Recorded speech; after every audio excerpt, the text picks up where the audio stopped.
অভ্যৰ্থনা সমিতিৰ সন্মানীয় সভাপতি বিকাশ গগৈ ডাঙৰীয়াৰ বক্তব্যৰ পাক মুহূৰ্তত আমি মঞ্চলৈ আগবাঢ়ি আমাৰ মাজত আছে পাপু শইকীয়া ডাঙৰীয়া সদৌ ডিব্ৰুগড়। এবাৰ আমি আগবঢ়াবলৈ জনাইছোঁ। কিছু বাধা আহিল, তথাপিও অলপ পলমকৈ হ'লেও আমাৰ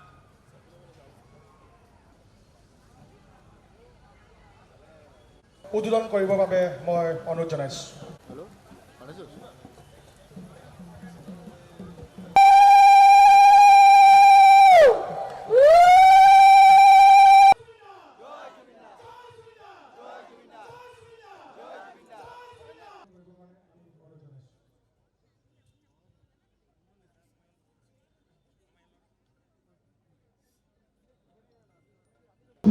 হয়, প্ৰাণৰ শিল্পী জুবিন গাৰ্গ বিহু এয়া প্ৰথমটো বহাগ আৰু বিভিন্ন যি বিহুস্থলী আছে তাত জুবিন গাৰ্গক এতিয়া শ্ৰদ্ধাঞ্জলি জনোৱা হৈছে। আৰু ডিব্ৰুগড় যিহেতু সদৌ ডিব্ৰুগড় ছাত্ৰসন্থা উদ্যোগত ডিব্ৰুগড় চকিডিঙি যি বহাগী ক্ষেত্ৰ আছে তাত যি কেন্দ্ৰীয় বহাগী উৎসৱ পতা হয় তাতো এইদৰে এতিয়া জুবিন গাৰ্গক শ্ৰদ্ধাঞ্জলি জনোৱা হৈছে। আৰু এক সুউচ্চ প্ৰতিমা মই দেখুৱাইছোঁ যে 8 ফুট উচ্চতা জুবিন গাৰ্গক ইয়াত অস্থায়ী প্ৰতিমা এইদৰে এতিয়া স্থাপন কৰিছে, য'ত ইয়াত বিভিন্নজন আহি ইয়াত শ্ৰদ্ধাঞ্জলি জ্ঞাপন কৰিছে প্ৰাণৰ শিল্পীগৰাকীক।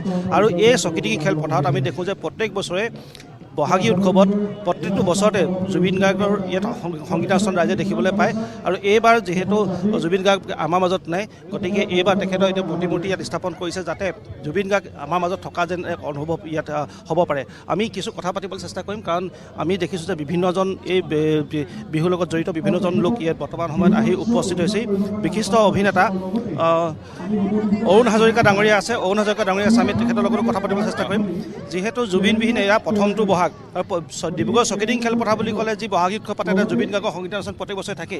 এইবাৰ কিবা উকা ধৰণৰ ভাৱ এটা হৈছে আৰু খুব এটা সুন্দৰ এটা পদক্ষেপ দেখিছোঁ। 8 ফুট উচ্চতা এটা প্ৰতিমূৰ্তি চবে শ্ৰদ্ধাঞ্জলি জনাব পাৰিছে তাত।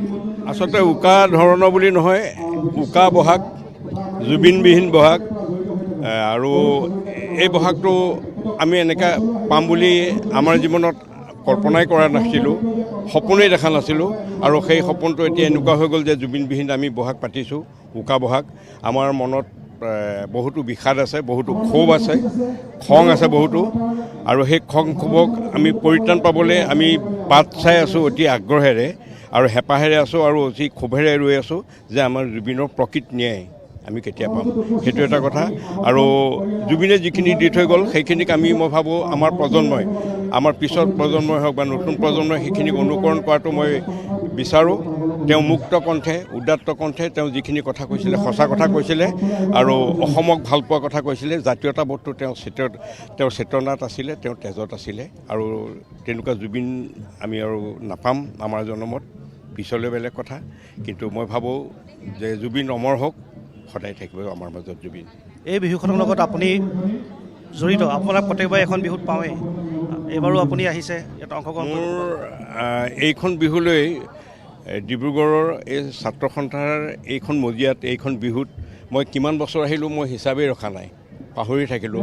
বছৰ বছৰ ধৰি আহি আছোঁ। আৰু মোৰ এই ডিব্ৰুগড় ছাত্ৰ সন্থাৰ সৌজন্যত যি আমাৰ বিহু পাতে, ইয়াত প্ৰত্যেক বছৰে মই ইয়াত অহাৰ সৌভাগ্য মোৰ ঘটে। আৰু ইয়াত মই ওতঃপ্ৰোতভাৱে বহু বছৰৰ পৰা মই আহি আছোঁ। আৰু এইখনৰ মই সদায় ইয়াৰ শুভাকাংক্ষী, আৰু মই ইয়াৰে নিজৰে এজন সদস্য বুলি মই ভাবোঁ। নিশ্চয় 25, 26 আৰু 27 এপ্ৰিলত যিহেতু কেন্দ্ৰীয় ৰঙালী উৎসৱ ইয়াত পালন কৰা হৈছে। আৰু প্ৰথমটো কাৰ্যসূচী হিচাপে এতিয়া জুবিন গাৰ্গৰ এইদৰে এতিয়া 8 ফুট উচ্চতা প্ৰতিমূৰ্তি ইয়াত অস্থায়ী প্ৰতিমূৰ্তি উন্মোচন কৰা হৈছে। লগতে ইয়াত যিসকল লোক ইয়াত যি সাংস্কৃতিক গোষ্ঠী উপস্থিত হৈছিল সকলোৱে একেলগে একত্ৰিত হৈ মায়াবিনী গীতটো পৰিৱেশন কৰিছিল শ্ৰদ্ধাঞ্জলি হিচাপে। বিষয়ববীয়া আছে, আমি তেওঁলোকৰ লগতো কথা পাতিবলৈ চেষ্টা কৰিম। যিহেতু এইবাৰ বহাগ একেবাৰে উকা, জুবিন বিহিক এয়া প্ৰথমটো বহাগ। আৰু যিহেতু জুবিন গাৰ্গে এই খেলপথাৰখনৰ লগত জড়িত, প্ৰত্যেক বছৰে আমি জুবিন গাৰ্গৰ সংগীতানুষ্ঠান ইয়াতে চাবলৈ পাওঁ। আৰু এতিয়া এটা পদক্ষেপ লৈছে যে জুবিন গাৰ্গৰ প্ৰতিমূৰ্তি ইয়াতে থাকিব, বিহুখনত থকা যেন লাগিব। এটা খুব সুন্দৰ পদক্ষেপ। আৰু যিসকল লোকে বিহুলৈ আহে ইয়াত শ্ৰদ্ধাঞ্জলি জনাবলৈ সুবিধা কৰি দিয়া হৈছে। কি কয়? নিশ্চয়কৈ চাওক এই ঐতিহাসিক এই বহাগী ক্ষেত্ৰখন চকিডিঙি এই বিহুখনক লৈ এটা ডিব্ৰুগড় ৰাইজৰ এটা আৱেগ অনুভূতি এই বিহুখন লগত জড়িত হৈ আছে আৰু আমি এটা কথা কল্পনা কৰিব নোৱাৰোঁ কাৰণ জুবিনবিহীন প্ৰথমটো বহাগ ৰাইজে উদযাপন কৰিছে কিন্তু ডিব্ৰুগড় বুলি ক'লে ডিব্ৰুগড়ৰ সকলোৱে জানে যে ডিব্ৰুগড়ৰ লগত জুবিন গাৰ্গক এটা সম্পৰ্ক আছে আৰু সেই সম্পৰ্ক আমি কেতিয়াও বিচ্ছেদ বা আমি ছেদ কৰিব বিচৰা নাই যাক লৈ আমি এই জুবিন প্ৰত্যেকটো আৰম্ভণিৰ পৰাই জুবিন গাৰ্গে এই চকিডিং খেলপথাৰত তেওঁলোকে সংগীতানুষ্ঠান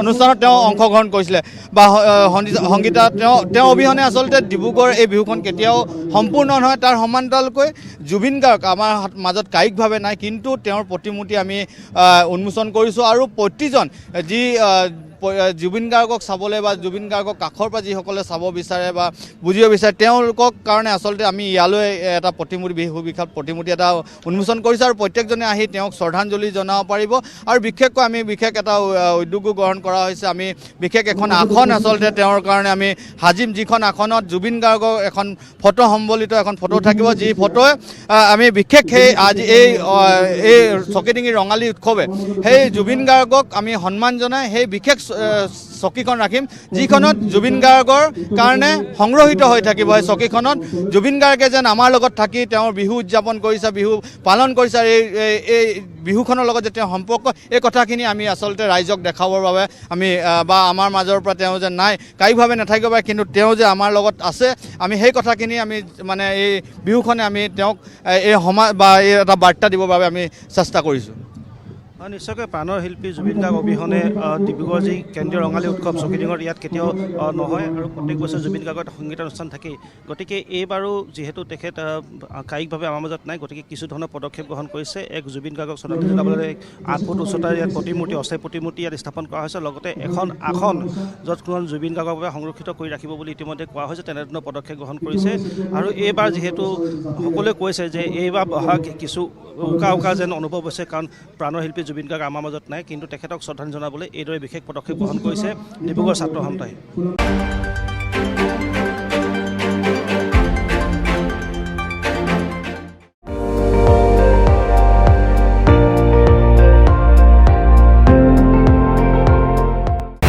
আপুনি চাই আছে ND24 সৰ্বশ্ৰেষ্ঠ নহয় সৰ্বোত্তমৰ দৌৰত